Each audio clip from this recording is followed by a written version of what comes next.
नमस्कार दोस्तों। यह है कक्षा छः की आरबीएससी की पाठ्य पुस्तक है। ओल्ड वाली है, सत्र 2019-20 की। ठीक है, शानदार बुक है। और जो इसमें परीक्षा की दृष्टि से फैक्ट दे रखे हैं उनको अच्छी तरह से देखेंगे। तो चलिए शुरू करते हैं। आरबीएससी की सत्र 2019 की हिस्ट्री की है, कक्षा छः की है। और इसमें कक्षा छः की हिस्ट्री चालू की है अपन ने, है ना, अध्याय 16। तो चलिए मिलकर अध्ययन करते हैं और जो फैक्ट आएंगे परीक्षा की दृष्टि से उनको अच्छी तरह से देख लेंगे। तो चलिए शुरू करते हैं। अध्याय 16, हमारा अतीत। हम जिस समाज में रहते हैं उसके परिवेश की हमें आदत पड़ जाती है। हम ये मान लेते हैं कि दुनिया हमेशा ऐसी ही रही है। हम ये भूल जाते हैं कि जीवन हमेशा वैसा नहीं था जैसे हमें आज दिखता है। क्या हम ऐसी दुनिया की कल्पना कर सकते हैं जहाँ आग न हो, जब खेती बाड़ी का आविष्कार न हुआ हो? उस समय का जीवन कैसा रहा होगा जब लोग यात्राएं तो कर लेते हैं पर सड़कें नहीं थी, यातायात के आधुनिक साधन नहीं थे। उस समय के जीवन और परिस्थितियों की जानकारी प्राप्त करना ही हमारे अतीत को जानना और पहचानना है। गतिविधि, प्राचीन जीवन कैसा रहा होगा इसके बारे में सोचें और चर्चा करें। वैसे अपन ने ये कक्षा 6 की, 7 की, 8 की, 9 की ये सब पढ़ चुके हैं पहले, लेकिन ये दोबारा पढ़ना ज़रूरी है क्योंकि याद होना मायने रखता है। ठीक है, चलिए।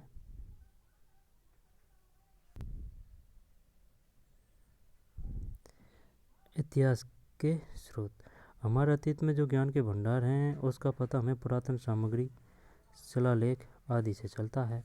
हमारे देश में विकसित नदी घाटी सभ्यताओं की जानकारी भी हमें वहाँ खुदाई से प्राप्त टूटे भवनों, सिक्कों, बर्तनों, पत्थर, धातु के औजारों, मूर्तियों और अनेक ऐसी चीज़ों से मिलती है जिनका हजारों वर्षों पूर्व हमारे पूर्वज उपयोग कर रहे थे। हजारों वर्ष पूर्व अनेक भारतीय नगर गांव नष्ट हो गए अथवा उनके मकान धरती में समा गए। इनकी खुदाई में भी वे सभी चीज़ें निकली जो उनके काम आती है। उनकी खुदाई में, ठीक है, जो काम आती थी, यही चीज़ें इतिहास के स्रोत के रूप में मानी जाने लगी। इन ऐतिहासिक स्रोतों को निम्नलिखित भागों में बांट सकते हैं। ये आदि मानव है, ठीक, और प्राचीन पत्थर के औजार।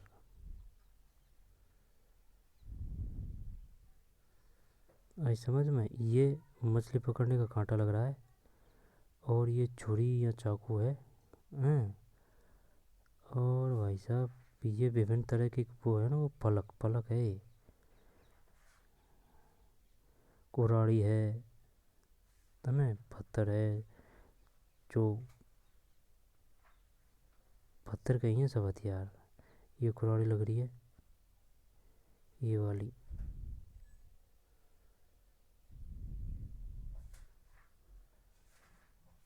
ठीक।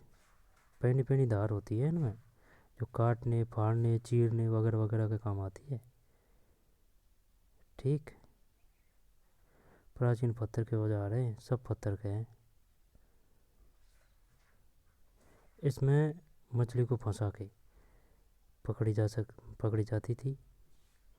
ये किरवाड़ी है और ये विभिन्न तरह के हैं और विभिन्न कामों में लिए जाते थे। चलिए, पुरातात्विक स्रोत। पुरातात्विक स्रोत वे हैं जो पुराने हैं और पुरातत्ववेताओं द्वारा इकट्ठे किए गए हैं। पत्थर या धातु पत्र पर जो लेख उत्कीर्ण किए जाते हैं उन्हें शिलालेख कहते हैं। प्राचीन काल के भवन, स्मारक, किले, सिक्के, शिलालेख आदि सभी पुरातात्विक स्रोत कहलाते हैं। प्राचीन काल के भवन, स्मारक, किले, सिक्के, शिलालेख आदि सभी पुरातात्विक स्रोत कहलाते हैं। कौन? अब क्वेश्चन ये आएगा कि ये बताइए निम्नलिखित में से क्या पुरातात्विक स्रोत है या नहीं है। जब प्राचीन काल के भवन, स्मारक, किले, सिक्के, शिलालेख आदि सभी पुरातात्विक स्रोत कहलाते हैं।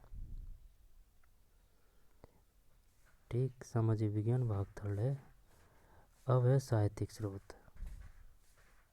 साहित्यिक स्रोत वे हैं जो किसी भी भाषा में लिखित रूप में प्राप्त हैं। कहानियाँ, कथाएँ वे किसी भाषा एवं लिपि के ग्रंथ साहित्यिक स्रोत कहलाते हैं। वंशावलियाँ है ना, ये तो साहित्यिक स्रोत हो गए। अब है वंशावलियाँ, भाषा, लिपि, विभिन्न कलाएँ, साहित्य, इतिहास लेखन, परंपरा जैसे मूल्य संवाहकों के साथ ही वंशावली लेखन की एक अनोखी परंपरा भी हमारे पूर्वजों द्वारा विकसित की गई थी, जो इतिहास को जानने का एक सरल माध्यम है। जन्म से लेकर मृत्यु तक का संपूर्ण लेखा जोखा वंशावली लेखकों की बहियों में लिखा जाता है। जैसे कि राव बड़वा, है भाट, बारोट, जागा को जानते हैं अपन, है भाट को भी जानते हैं। तीर्थ पुरोहित यानी पंडे, जैसे कि गंगा मैया पे जाते हैं ना, वहाँ पे बैठे रहते हैं पंडे। ठीक, इनके पास अपना पूरा वंश की वो होती है लिस्ट, यहाँ पर ग्रंथ होता है एक, उसमें लिखते हैं ये, और अपन से कुछ दान दक्षिणा रुपये वगैरह लेते हैं। तो ये बताइए बड़वा किसे कहते हैं? बड़वा वंशावली लेखकों को ही कहते हैं। अलग अलग क्षेत्रों में अलग अलग नाम से जाना जाता है इनको। जैसे कि राव बड़वा, है ना, हमारे यहाँ जागा बोलते हैं। बारोट क्या है? राव, है ना, बड़वा, भाट, बारोट, जागा, तीर्थ पुरोहित यानी पंडे, रानी मंगा, हेलवा, पंजीकार आदि अनेक संविधान इन वंशावली लेखन द्वारा भारतीय नरवंश का संपूर्ण विवरण अपने पहियों में सजे रखा है।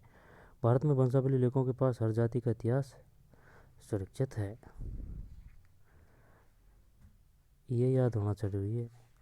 राव बड़वा, है ना, भाट, बारोट, जागा, तीर्थ पुरोहित, है ना, जब जागा को जानते हैं तीर्थ पुरोहित को जानते हैं, भाट भी चल हटा, है ना, जब बारोट, राव बड़वा और रानी मंगा, हेलवा, पंजीकार। जब यही टप लग रहा है, एक तो रानी मंगा, एक हेलवा और बारोट और भाट, राव बड़वा। दोबारा से देखते हैं। राव बड़वा, भाट, बारोट, जागा, तीर्थ पुरोहित पंडे, रानी मंगा, हेलवा।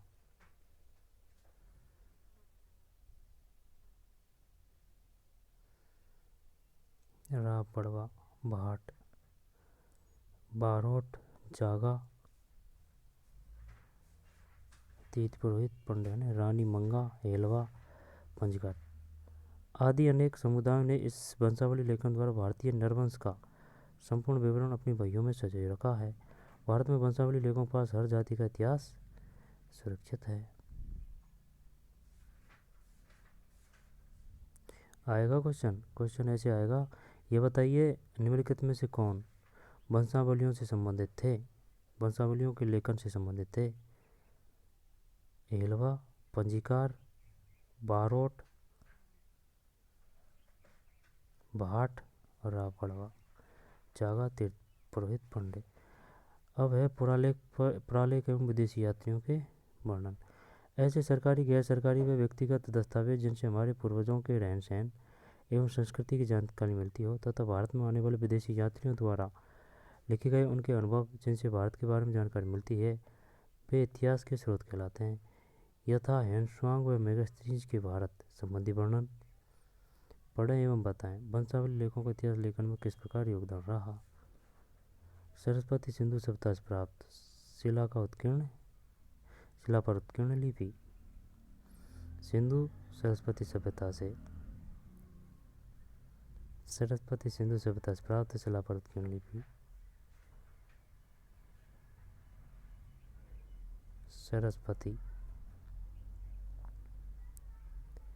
सरस्वती सिंधु सभ्यता से प्राप्त शिला पर उत्कीर्ण लिपि।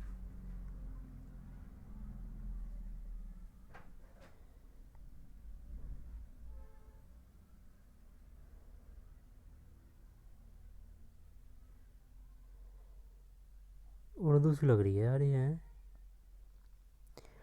पूरा ऐतिहासिक काल का मानव जीवन, मनुष्य के जन्म से लेकर जन्म से लेकर लिपि के विकास तक का काल प्रागैतिहासिक काल अथवा पुराऐतिहासिक काल कहा जाता है। वैज्ञानिकों का कहना है कि करोड़ों वर्ष पूर्व पृथ्वी की उत्पत्ति हुई है और मनुष्य की उत्पत्ति लगभग 40 वर्ष पूर्व हुई होगी। विश्व के अनेक स्थानों पर मानव की खोपड़ियाँ व हड्डियाँ प्राप्त है, तो ये वे लगभग 1.5 लाख वर्ष पुरानी हैं।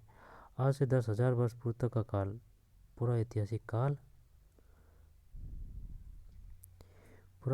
काल का मानव जीवन।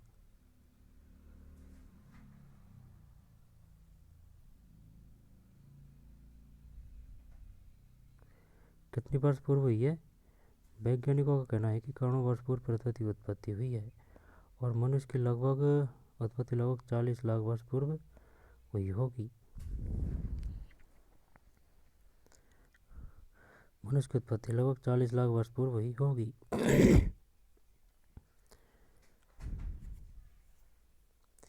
विश्व के अनेक स्थानों पर मानव की खोपड़ियाँ व हड्डियाँ प्राप्त हुई है, वे लगभग 1.5 लाख वर्ष पुरानी है। आज से 10,000 वर्ष पूर्व तक का काल पुराऐतिहासिक काल माना जाता है।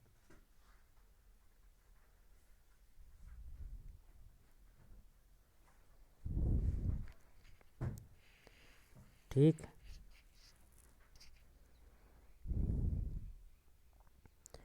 मनुष्य के जन्म से लेकर लिपि के विकास तक का काल प्रागैतिहासिक काल अथवा पुराऐतिहासिक काल कहा जाता है। वैज्ञानिकों का कहना है कि करोड़ों वर्ष पूर्व पृथ्वी की उत्पत्ति हुई है और मनुष्य की उत्पत्ति लगभग 40 लाख वर्ष पूर्व हुई होगी।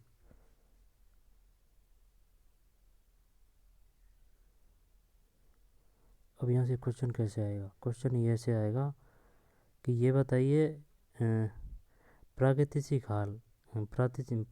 काल किसे कहा गया है?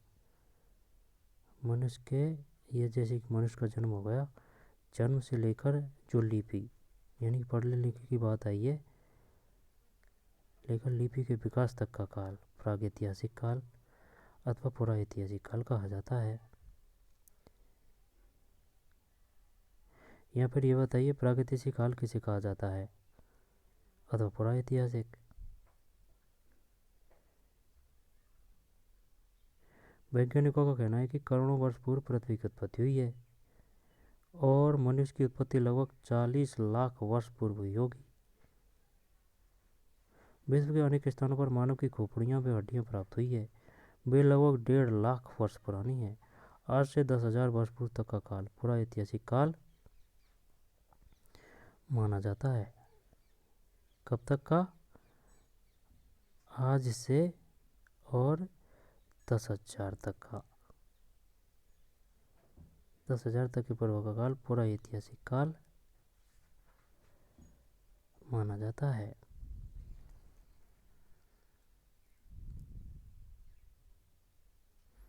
आज से 10,000 वर्ष पूर्व तक का काल, आज से और 10,000 वर्ष पूर्व तक का काल पुराऐतिहासिक काल कहा जाता है, माना जाता है ना भाई। इस काल में आदि मानव झुंड बनाकर जंगलों में भोजन की तलाश में घूमता रहता था। जानवरों का शिकार करके खाना, गुफाओं में रहना, यही उसकी दिनचर्या थी। वह जंगली जानवरों के भय से गुफा के दरवाजे पर आग जलाकर अपनी रक्षा करता था। पत्थर से ही आग जलाता, पत्थर के बर्तन एवं औजारों का उपयोग करता था। इसलिए इस काल को पाषाण काल या प्रस्तर काल भी कहते हैं। इस काल में आदिमानव घुमक्कड़ जीवन बिताता था। वह छोटे छोटे समूह में रहता था। समूह के नेता या मुखिया के साथ भोजन की तलाश में इधर उधर घूमता रहता था और जब एक स्थान पर भोजन समाप्त हो जाता तब वह दूसरे स्थान पर चला जाता था। क्वेश्चन ये आ चुका है कि बताइए निम्नलिखित में से क्रमबद्ध कीजिए, जैसे कि आग, पत्थर, तांबा। यहाँ पर पत्थर और आग में सबसे पहले कौन सा आया? पहले पत्थर आया, बाद में आग।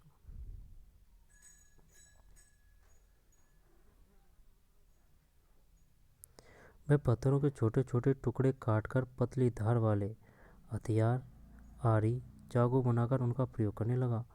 बड़े टुकड़ों से कुल्हाड़ी, हथौड़ी, बसूला आदि बनाकर लकड़ी काटने, ठीक है ना, कुल्हाड़ी, हथौड़ी, बसूला आदि बनाकर लकड़ी काटने एवं अन्य उपयोग में लेने लगा। बाद में धीरे धीरे इन्हीं पत्थरों के औजार में लकड़ी का हत्था डालकर और अच्छी तरह उपयोग में लेने लगा। अब है भाई साहब स्थायी जीवन का आरंभ। जैसे जैसे मानव को अपने आसपास की वस्तुओं का ज्ञान होता गया, वैसे वैसे वह अपने लिए और अधिक सुविधाएं जुटाने लगा। प्रारंभ में मनुष्य को कपड़े पहनने का ज्ञान नहीं था। वह पेड़ की छाल, बड़े बड़े पत्तों एवं जानवरों की खाल से ठंड के समय अपना बचाव करता था।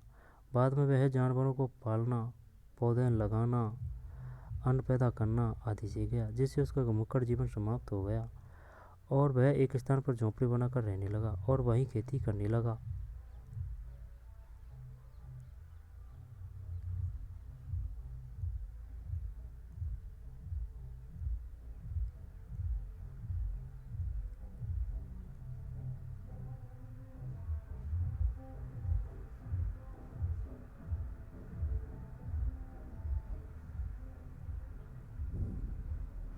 ठीक, उसने कुत्ते, बकरी, भेड़ आदि जानवरों को पालतू बना लिया और उनसे अपने कार्य में सहयोग लेने लगा। धीरे धीरे मानव ने धातु की खोज की। पहले तांबा, बाद में जस्ता। भाई साहब पहले तांबा है, आई बात समझ में, फिर जस्ता, फिर सीसा। ठीक, तो पहले तांबा, फिर जस्ता, फिर सीसा। अच्छा, पहले तांबा, फिर जस्ता। जस्ता और सीसा में पहले किसकी खोज की गई थी? जस्ता। कुछ स्थानों पर तांबे की कुल्हाड़ी मिलने से पता चला है कि पत्थर के बाद मनुष्यों ने धातुओं में सर्वप्रथम तांबे की खोज की। पत्थर के बाद आग है ना, आग के बाद में तांबा, तांबे के बाद में जस्ता, जस्ता के बाद में सीसा।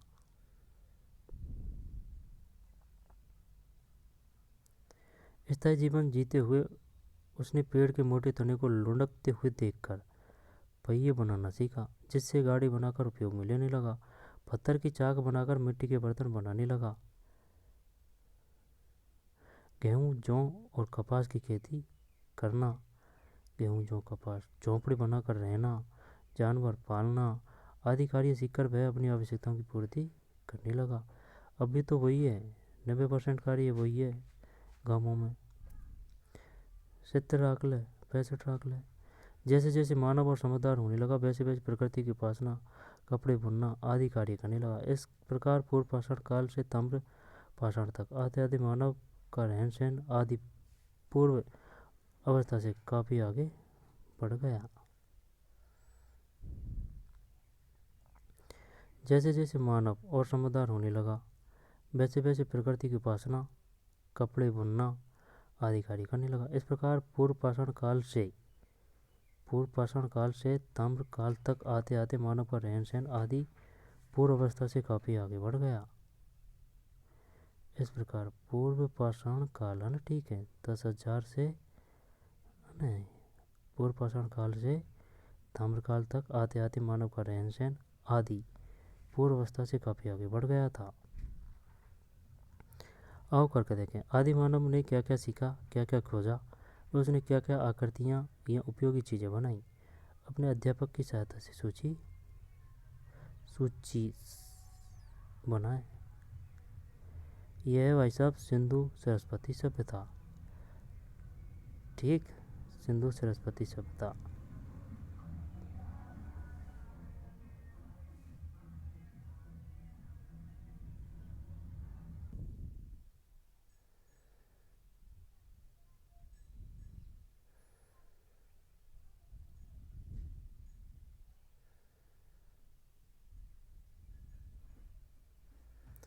अब आ रही है भाई साहब सिंधु सरस्वती सभ्यता। ये सिंधु नदी घाटी है। ये कोई बंदा खड़ा है यहाँ पे, ठीक, ये ईंटें हैं, ये स्नानागार है शायद, और ये इधर भी है ऊंचा टीला है ना, और ये एरिया है पूरा। अब तो सरकार के अंडर में है ये। आदि मानव ने है ना, सिंधु सरस्वती सभ्यता। आदि मानव ने जब कृषि करना, पशु पालना, अपनी आवश्यकताओं की पूर्ति करना सीख लिया, तब छोटे छोटे एवं कुछ बड़े गांव बसते गए। इनमें से कुछ लोग अपनी आवश्यकता से अधिक उत्पादन करने लगे। वह अपनी उत्पादित वस्तु दूसरों को देकर अपनी ज़रूरत की वस्तुएं उनसे लेने लगे। इस प्रकार धीरे धीरे व्यापार का प्रचलन हुआ और नगर बसने आरंभ हो गए। नए नगर ऐसे स्थानों पर बसे जहाँ उपजाऊ भूमि एवं पर्याप्त पानी था। अतः सिंधु सरस्वती के मैदानी भागों में नगर सभ्यता का विकास हुआ। सर्वप्रथम 1922 ईस्वी में पंजाब में हड़प्पा सभ्यता। ठीक है, सर्वप्रथम 1922 ईस्वी में पंजाब के हड़प्पा 1922 है ना, पंजाब में। हड़प्पा कहाँ है? पंजाब में। तत्पश्चात सिंधु के मोहनजोदड़ो नामक स्थानों पर खुदाई में इस नगर सभ्यता का पता चला। बाद में अन्य स्थानों पर भी खुदाई करने से ऐसी ही सभ्यता व संस्कृति वाले स्थान मिले। सर्वप्रथम 1922 हड़प्पा कहाँ है? पंजाब में। फिर सिंधु के मोहनजोदड़ो नामक स्थानों पर खुदाई में इस नगर सभ्यता का पता चला। किस सभ्यता का? नगर सभ्यता का। सिंधु घाटी सभ्यता किस प्रकार की सभ्यता है? नगर सभ्यता। पंजाब के हड़प्पा तत्पश्चात सिंधु के मोहनजोदड़ो। अब है सिंधु सरस्वती सभ्यता के प्रमुख स्थल। मोहनजोदड़ो, हड़प्पा, कोट दीजी, चन्नूदड़ो वर्तमान में पाकिस्तान में है। यानी कि ये सभी, चाहे मोहनजोदड़ो हो है ना, और ये जो पंजाब है पाकिस्तान वाला ही पंजाब है। मोहनजोदड़ो हो, हड़प्पा हो, कोट दीजी हो एवं चन्नूदड़ो वर्तमान पाकिस्तान। भारत के पंजाब में चंडीगढ़ के पास रोपड़, गुजरात में लोथल व धोलावीरा, राजस्थान के हनुमानगढ़ जिले में कालीबंगा स्थल है जहाँ फैली नगर सभ्यता को सिंधु सरस्वती सभ्यता या हड़प्पा संस्कृति कहते हैं। आई बात समझ में? वही देख, ये बोल रहा है मोहनजोदड़ो, हड़प्पा, कोट दीजी एवं चन्नूदड़ो वर्तमान में पाकिस्तान में है। भारत के पंजाब में चंडीगढ़ के पास रोपड़, गुजरात में लोथल है ना, लोथल व धोलावीरा गुजरात में ही है। राजस्थान के हनुमानगढ़ जिले में कालीबंगा, हनुमानगढ़ जिले में।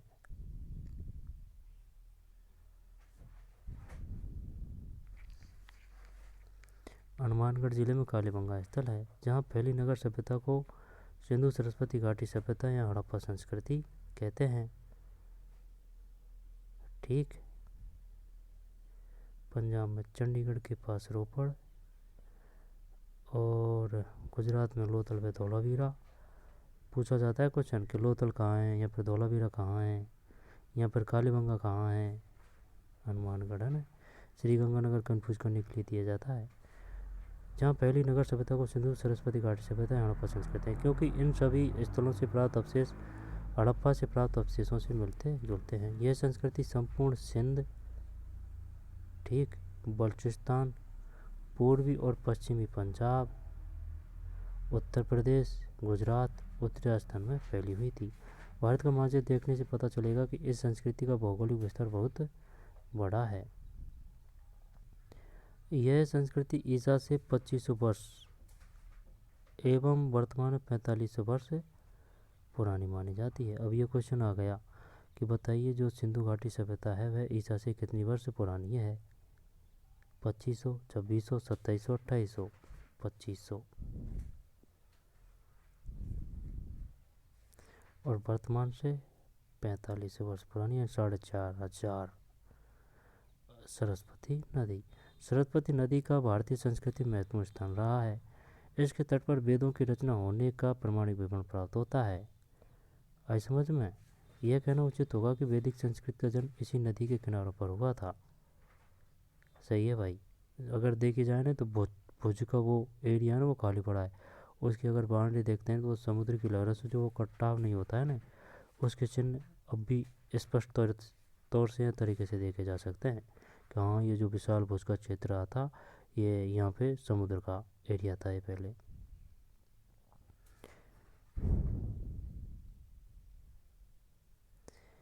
सरस्वती नदी। सरस्वती नदी का भारतीय संस्कृति में महत्वपूर्ण स्थान रहा है। इसके तट पर वेदों की रचना होने का प्रमाणिक विवरण प्राप्त होता है। यह कहना उचित होगा कि वैदिक संस्कृति का जन्म इसी नदी के किनारे पर हुआ, सरस्वती नदी।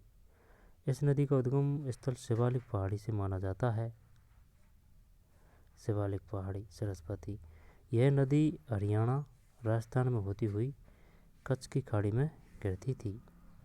ठीक, शिवालिक पहाड़ी से माना जाता है। यह नदी हरियाणा, राजस्थान में होती हुई कच्छ की खाड़ी में गिरती थी। कालांतर में यह नदी लुप्त हो गई।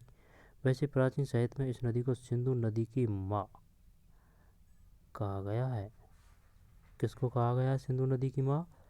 सरस्वती नदी को। नवीन खोजों से पता चलता है कि सरस्वती नदी घाटी पर सुसंस्कृत एवं सुव्यवस्थित सभ्यता का प्रादुर्भाव हुआ था। सैटेलाइट की तस्वीरों से इस नदी का संपूर्ण मार्ग स्पष्ट दिखाई देता है। मैं बोल रहा था ना, स्पष्ट दिखाई देता है। शिवालिक पहाड़ी से कच्छ की खाड़ी में गिरती है। किधर होके बहती है? हरियाणा, फिर राजस्थान में, फिर कच्छ की खाड़ी में गिरती है।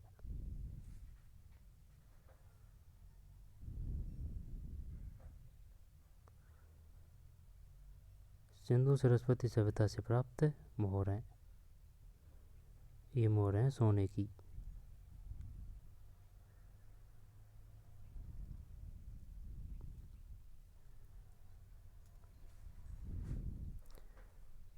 सिंधु सरस्वती सभ्यता से प्राप्त कलाकृतियाँ।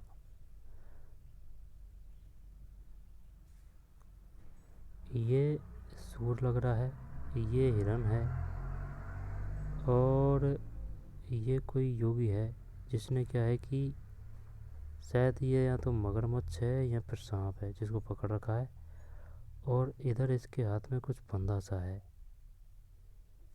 और हिरण के से सींग लगा रखे हैं, यानी ये प्रकृतिवादी थे।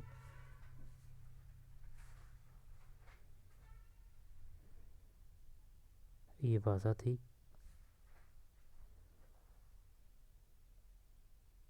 आगे चलते हैं। सिंधु सरस्वती सभ्यता का नगर नियोजन। इस सभ्यता की सबसे विशेष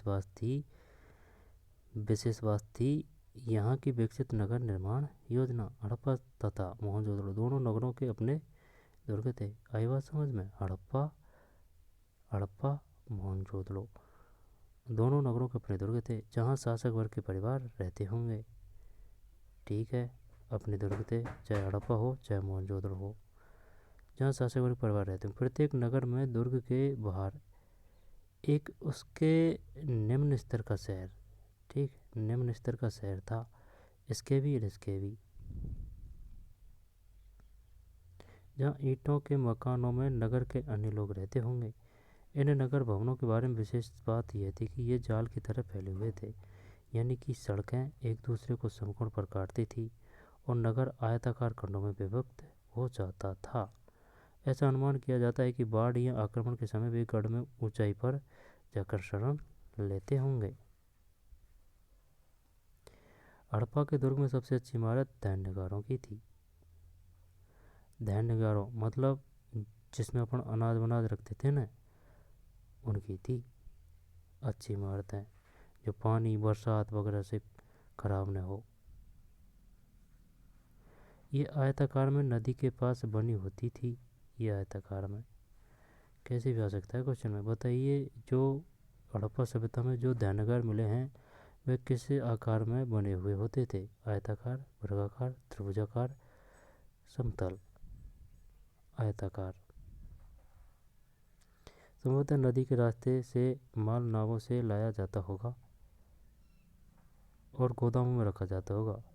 नगर के इसी भाग में भट्टियाँ थी जहाँ धातुकार तांबे, कांसे, टिन आदि वस्तुएं तैयार करते होंगे।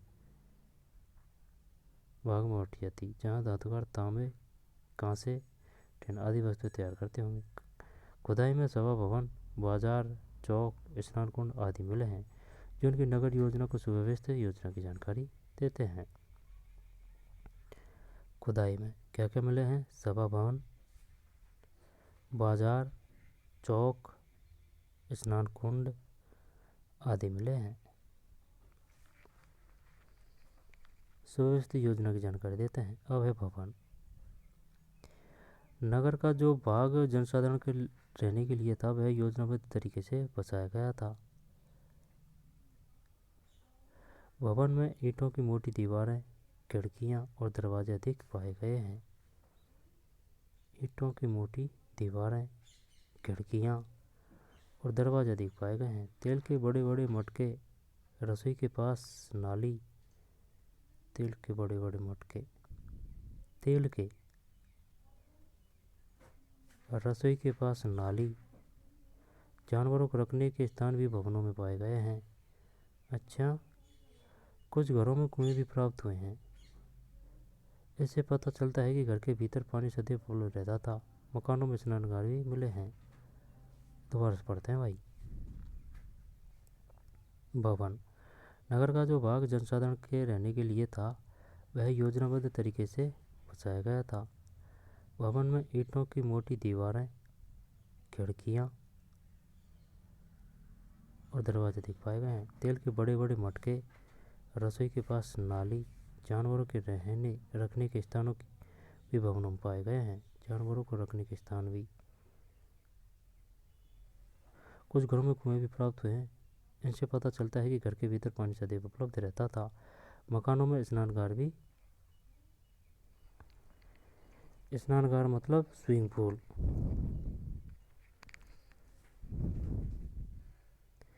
यानी कि घर में ही कुआं है और मकानों में स्नानघर है।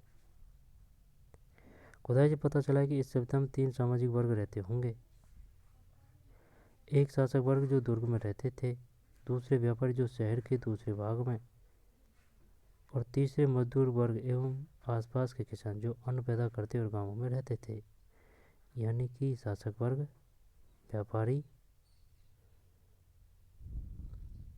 व्यापारी शहर के दूसरे भाग में, और तीसरे मजदूर वर्ग, शासक, व्यापारी और मजदूर वर्ग। खंडोरों से पता चलता है कि वे भवन अपनी आवश्यकता के अनुरूप बनाते थे। भवन खुले, चौड़े एवं बड़े थे। घर का गंदा पानी निकालने के लिए नाली प्राय जमीन में दबाकर बनाई जाती थी।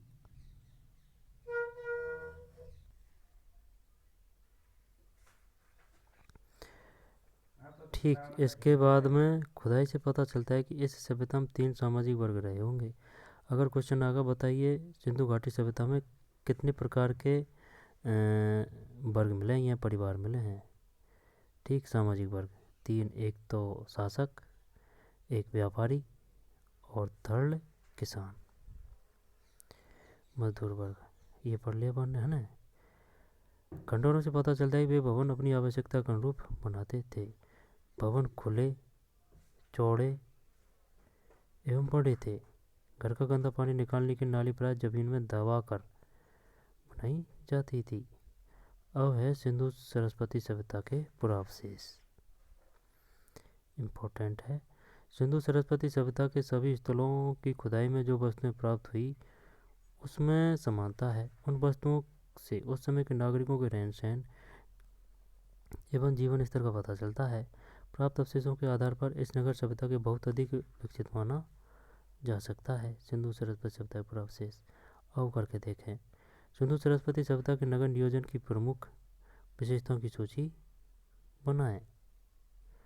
सिंधु सरस्वती सभ्यता का लुप्त होना। ऐसा माना जाता है कि यह संस्कृति लगभग 1000 वर्ष तक बनी रही होगी, यानी कि 1000। ये नगर कैसे नष्ट हुए इसके कोई प्रमाण नहीं मिलते, पर शायद बाढ़ या किसी महामारी अथवा प्राकृतिक प्रकोप, भूकंप आदि से विकसित नगर समाप्त हो गए। देख, बाढ़ भी है, महामारी भी है, प्राकृतिक प्रकोप भी है, भूकंप भी है। सिंधु सरस्वती सभ्यता की समकालीन विश्व सभ्यताएं। सिंधु सरस्वती सभ्यता के समान ही विश्व के अन्य देशों में भी इसी प्रकार नदी घाटियों के पास नगरों का विकास हुआ था। उनमें कुछ नदी घाटी सभ्यताओं को विद्वान हमारी सिंधु सरस्वती सभ्यता के साथ ही विकसित होने की सभ्यता मानते हैं। कुछ प्रमुख समकालीन विश्व सभ्यता हैं। मिस्र की नील घाटी सभ्यता। अफ्रीका के उत्तर पश्चिमी क्षेत्र में नील नदी के दोनों किनारों पर यह सभ्यता फली फूली। आई बात समझ में? कहाँ फली फूली? अफ्रीका के उत्तर और पश्चिमी क्षेत्र में नील नदी के दोनों किनारों पर यह सभ्यता फली फूली। मेसोपोटामिया की दजला फराज सभ्यता वर्तमान इराक के दोआब मेसोपोटामिया स्थान पर दजला एवं फरात नामक नदियों के भूभाग पर यह सभ्यता विकसित हुई। इसी क्षेत्र में सुमेरिया, बेबीलोनिया और असीरिया आदि सभ्यताओं का काफी विकास हुआ। मेसोपोटामिया की दजला फराज सभ्यता वर्तमान इराक के दोआब यानी कि मेसोपोटामिया स्थान पर दजला एवं फरात नामक नदियों के भूभाग पर यह सभ्यता विकसित हुई। इसी क्षेत्र में सुमेरिया, बेबीलोनिया, असीरिया आदि सभ्यताओं का विकास हुआ। दोबारा पढ़ते हैं भैया। कुछ प्रमुख समकालीन विश्व सभ्यताएं। मिस्र की नील नदी घाटी सभ्यता अफ्रीका के उत्तर पश्चिमी मिस्र क्षेत्र में नील नदी के दोनों किनारों पर यह सभ्यता फली फूली है ना।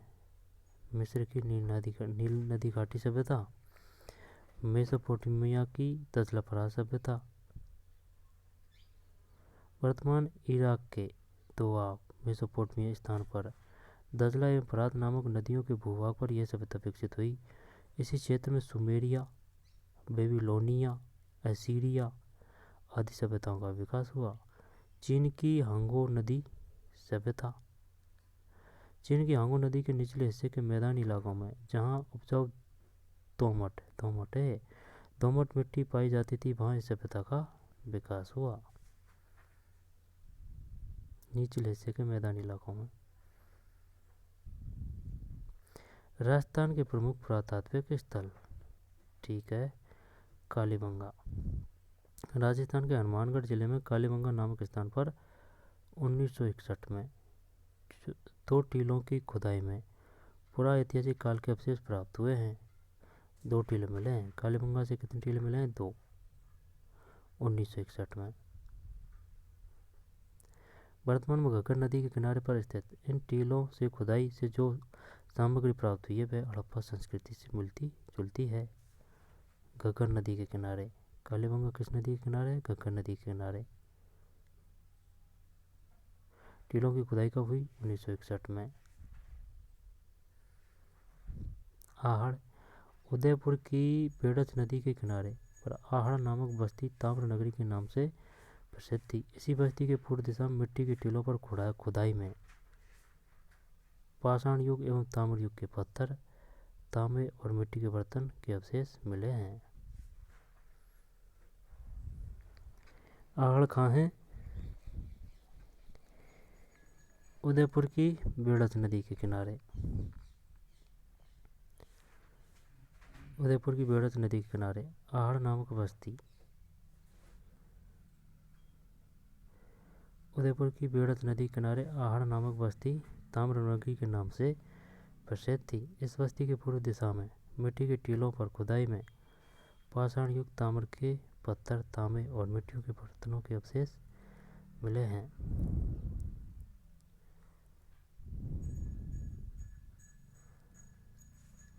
ये बताइए आहड़ किस नदी के किनारे है? बेड़च, उदयपुर की। ताम्र नगरी के नाम से कौन जानी जाती है? आहड़। ये क्वेश्चन आता है बार बार। आहड़ है ना। उदयपुर की बेड़च नदी, ये उदयपुर है। उदयपुर की ये बेड़च नदी है, ठीक। उदयपुर की बेड़च नदी के किनारे आहड़ नामक बस्ती ताम्र नगरी के नाम से प्रसिद्ध थी। उदयपुर की बेड़च नदी के किनारे आहड़ नामक बस्ती।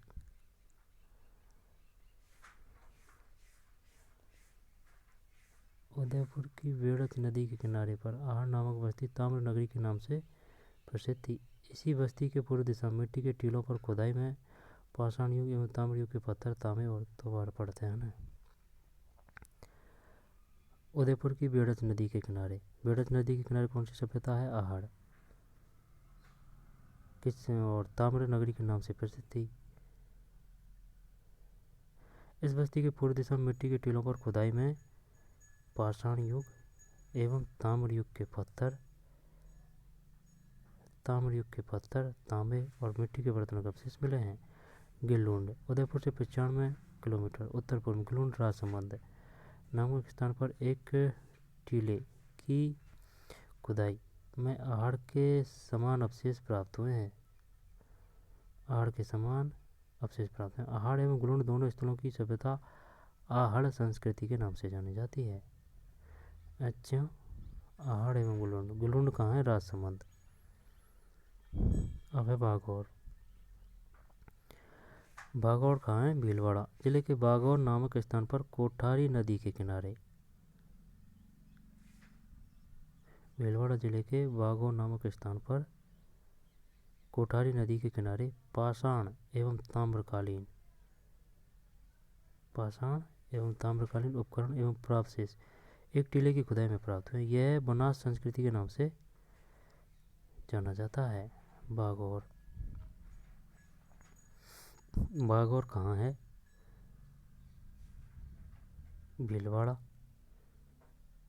जिले के बागौर नामक स्थान पर कोठारी नदी के किनारे पाषाण एवं ताम्रकालीन उपकरण एवं प्रावशेष एक टीले की खुदाई में प्राप्त हुए। यह बनास संस्कृति के नाम से जाना जाता है। अब इसको तो ऐसे कर सकते हैं, बनास से बागौर।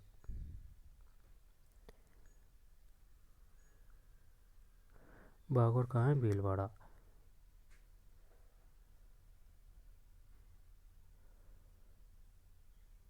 बागौर किस नदी के किनारे है? कोठारी नदी। बालाथल उदयपुर के पूर्व में 42 किमी दूर बल्लभ नगर के निकट बालाथल नामक गांव में एक टीले की खुदाई में ताम्र पाषाण कालीन बर्तन, वैसे सबसे ताम्र पाषाण कालीन अवशेष मिल रहे हैं ना, पाषाण एवं ताम्रकालीन है। ताम्र पाषाण कालीन बर्तन, मूर्तियां एवं अन्य ऐतिहासिक अवशेष प्राप्त हुए हैं। ये अवशेष ही आहड़ संस्कृति का विस्तार है।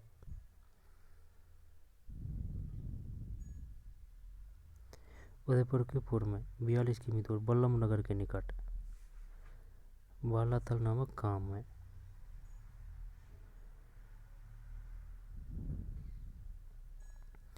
ये अवशेष है भाई। ये मटकी है ना? ये तो वाश बेसन सा लग रहा है। ये मटकी है और ये जाने क्या है, सुरक्षित रख रखे हैं मिट्टी के गड्ढे में।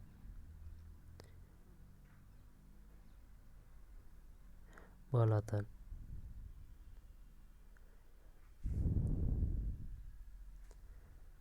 नोए पूर्वी राजस्थान के भरतपुर शहर में 5 किमी दूर नोए नामक स्थान पर तांबे और हड्डियों के उपकरण, लोहे की कुल्हाड़ियाँ इत्यादि प्राप्त हुए जो तांबे के माने जाते हैं। अब ये क्वेश्चन आ सकता है, बताइए लोहे की कुल्हाड़ी कहाँ से मिली है? नोए कहाँ है? भरतपुर शहर से 5 किलोमीटर ही दूर है। तांबे और हड्डियों के उपकरण,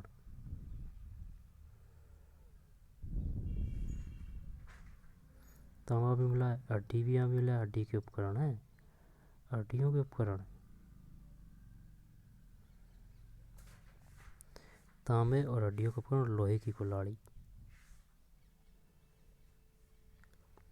जो ताम्र युग के माने जाते हैं। ठीक साहब, उत्खनन से प्राप्त वस्तु है। ये तो शायद लकड़ी की लग रही है, कास्ट कला है।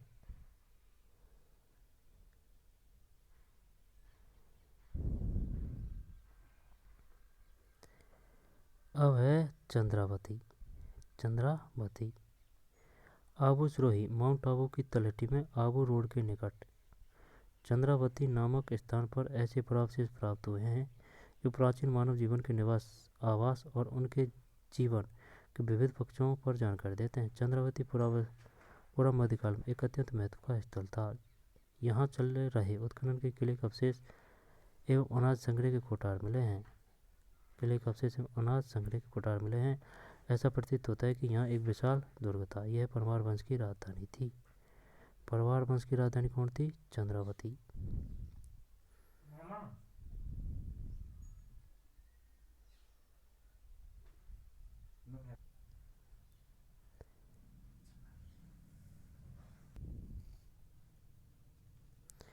ठीक, दोबारा से पढ़ते हैं इसको ना। चंद्रावती। चंद्रावती कहाँ है? आबू सिरोही माउंट आबू की तलहटी में आबू रोड के निकट चंद्रावती नामक स्थान पर ऐसे पुरावशेष प्राप्त हुए हैं।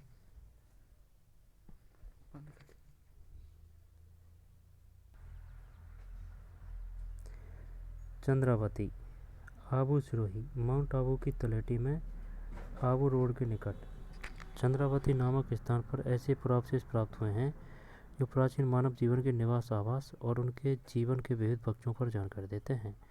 चंद्रावती कहाँ है? आबू सिरोही यानी कि माउंट आबू की तलहटी में आबू रोड के निकट चंद्रावती नामक स्थान पर निवास स्थान और उनके जीवन के विविध पक्षों पर जानकारी देते हैं। चंद्रावती पूर्व मध्यकाल में एक अत्यंत महत्व का स्थल था। पूर्व मध्यकाल में यहाँ चल रहे उत्खनन से किले के अवशेष एवं अनाज संग्रह के कोठार मिले हैं। किले के अवशेष और अनाज संग्रह के कोठार कहाँ से मिले हैं? चंद्रावती से।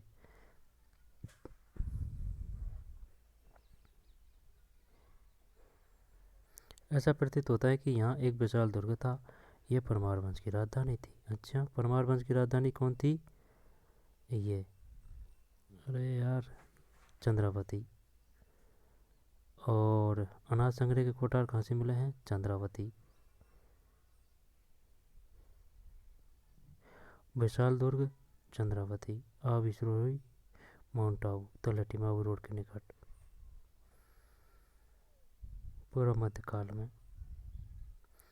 उत्खनन से प्राप्त वस्तुएं लकड़ी के खिलौने हैं ये। ठीक, लकड़ी की काष्ठ कला है।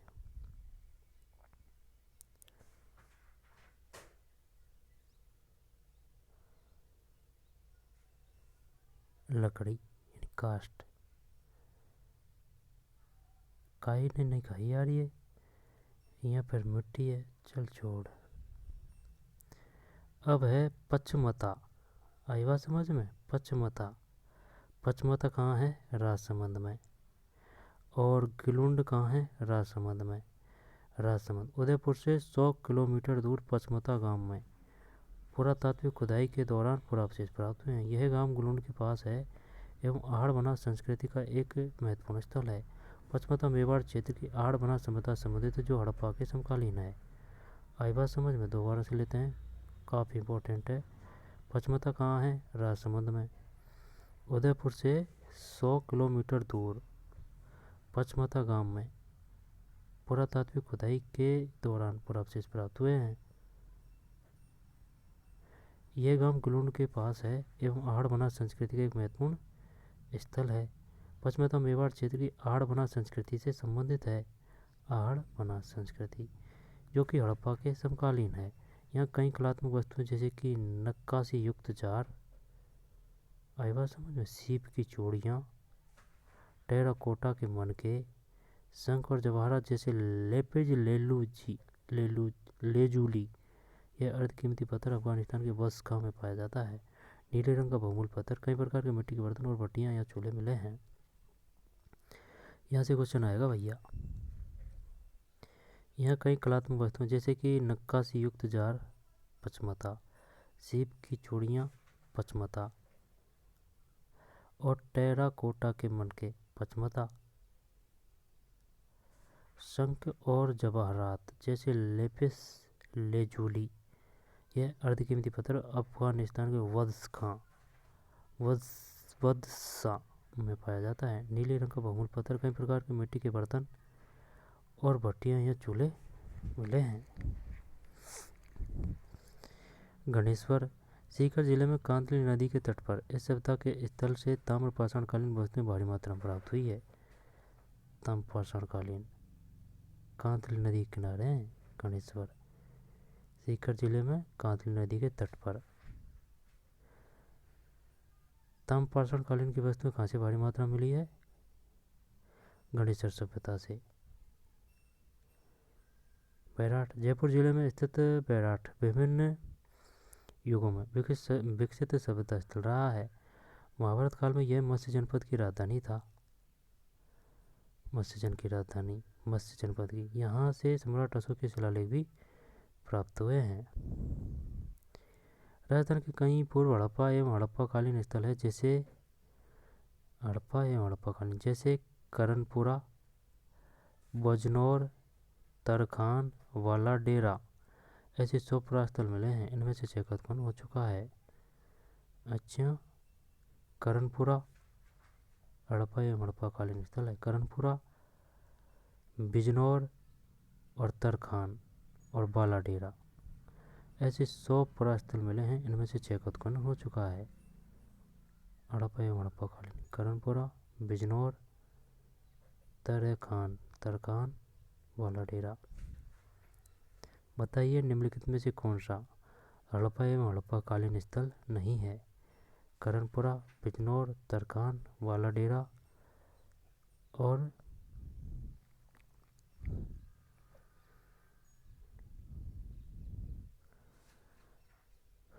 ऑप्शन कौन सा देवें? कोई सा भी दे दे। गिलुंड है ना, वो तो है। अफगानिस्तान की दे दे, मिस्र की दे दे, या फिर श्रीगंगानगर दे दे, है ना। करनपुरा, बिजनौर और तरखान।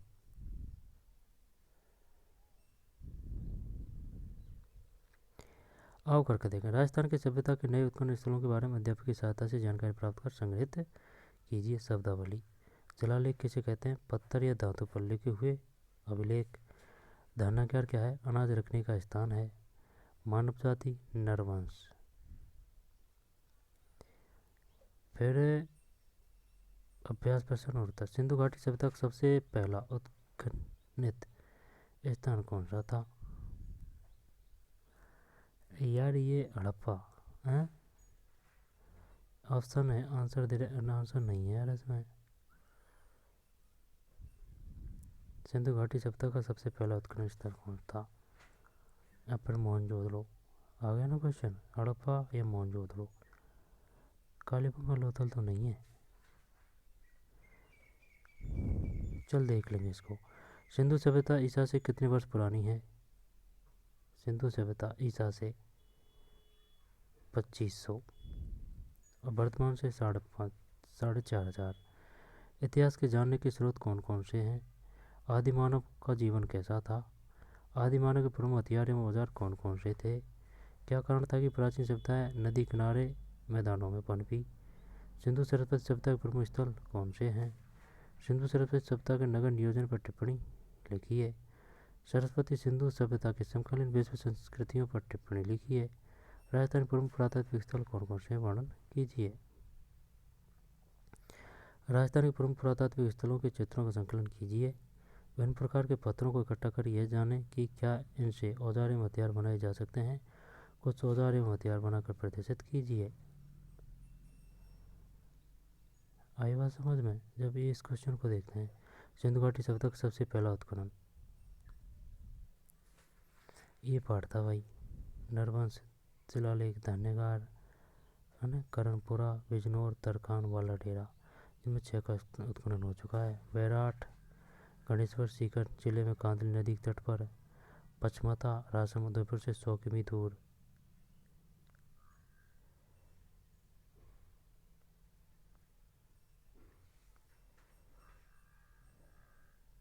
ठीक, पचमता।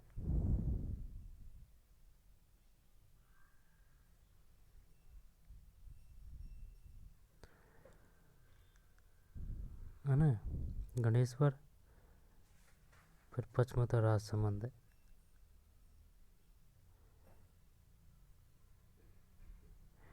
चंद्रावती, आबू सिरोही, माउंट आबू की तलहट में आबू रोड के निकट चंद्रावती नामक स्थान पर। नोहे, 5 किमी दूर। ताम्र युग के माने जाते हैं। लोहे की कुल्हाड़ी आदि। बालाथल, उदयपुर में 42 किमी दूर। बल्लभनगर के निकट बालाथल नामक गांव में ताम्रपाषाण कालीन बर्तन एवं मूर्तियां एवं अन्य ऐतिहासिक अवशेष प्राप्त हुए हैं। बागौर, भीलवाड़ा जिले के बागौर नामक स्थान पर कोटाई नदी के किनारे पाषाण एवं ताम्रकालीन। गिलुंड, उदयपुर से 95 किमी उत्तर पूर्व। गिलुंड राजसमंद नामक स्थान पर। आहड़, उदयपुर की बेड़त नदी के किनारे पर आहड़ नामक बस्ती ताम्र नगरी के नाम से प्रसिद्ध थी। बेड़त नदी के किनारे आहड़ नामक बस्ती। कालीबंगा राजस्थान प्रमुख पुरातात्विक स्थल। कुछ प्रमुख समकालीन विश्व सभ्यताएं।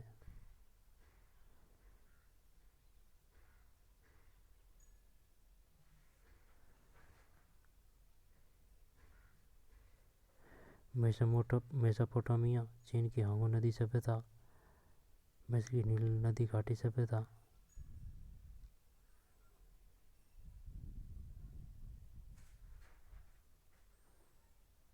भवन सिंधु सरस्वती सभ्यता का नगर नियोजन। इस सभ्यता की सबसे विशेष बात थी यहाँ की विकसित नगर निर्माण योजना। हड़प्पा तथा मोहनजोदड़ो दोनों नगरों को अपने दुर्ग थे। जब इस नगर भवनों के या ईंटों के मकानों में नगर के अन्य लोग रहते थे। इन नगर भवनों के बारे में विशेष बात यह थी कि ये जाल की तरह फैले हुए थे, यानी सड़कें एवं दूसरे के समकोण पर काटती थी। नगर आवश्यकता खंडों में विभक्त हो जाता। ऐसा अनुमान किया जाता है कि बाढ़ या आक्रमण के समय ये पता नहीं है किसका धन्यगारों की थी हड़प्पा में।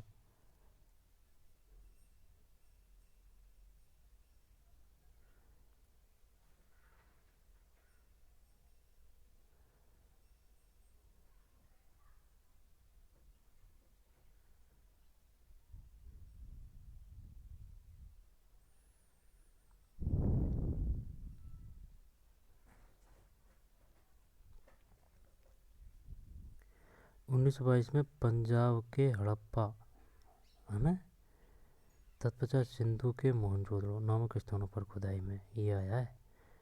सर्वप्रथम 1922 ईस्वी में पंजाब के हड़प्पा की हुई थी सबसे पहले 1922 में। इसके बाद में मोहनजोदड़ो बड़ा नाम है तो बाद में सिंधु नदी घाटी।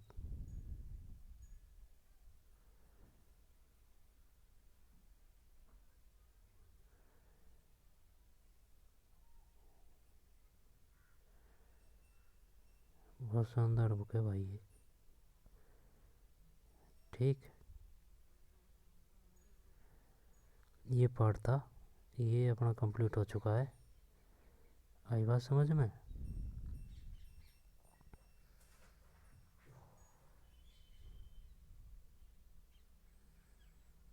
और ऐतिहासिक काल का मानव जीवन, स्थायी जीवन का आरंभ, सिंधु सरस्वती सभ्यता,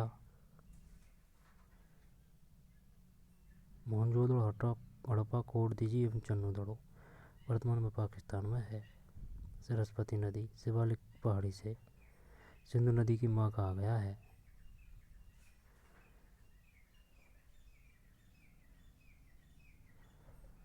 सिंधु सरस्वती सभ्यता का नगर नियोजन। खुदाई में सभा भवन, बाजार, चौक, स्नान कुंड आदि मिले हैं।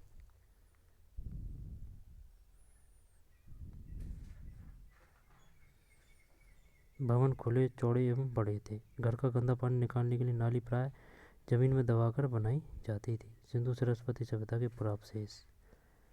सिंधु सरस्वती सभ्यता का लुप्त होना। समकालीन विशेषताएं। मिस्र की नील नदी घाटी सभ्यता, मेसोपोटामिया की दजला सभ्यता, चीन की हांगू नदी सभ्यता, कालीबंगा 1961 में 2 टीलों की खुदाई में, वर्तमान में गंगा नदी के किनारे, आहड़ उदयपुर की बेड़त नदी के किनारे आहड़ नामक बस्ती ताम्र नगरी के नाम से प्रसिद्ध थी।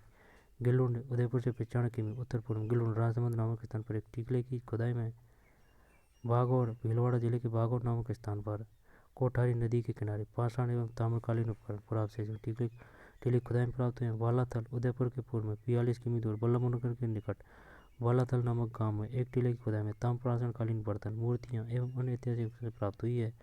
नोए भरतपुर 5 किमी दूर लोहे की कुल्हाड़ी, चंद्रावती आबू सिरोही माउंट आबू तिलट में आबू रोड के निकट चंद्रावती नामक स्थान पर ऐसे पुरावशेष प्राप्त हुए हैं जो प्राचीन मानव जीवन के निवास आवास और उनके जीवन के विविध पक्षों पर जानकारी देते हैं। पचमता उदयपुर से 100 किमी दूर पचमता गांव में पुरातत्व खुदाई के दौरान पुरावशेष प्राप्त हुए हैं। ठीक है।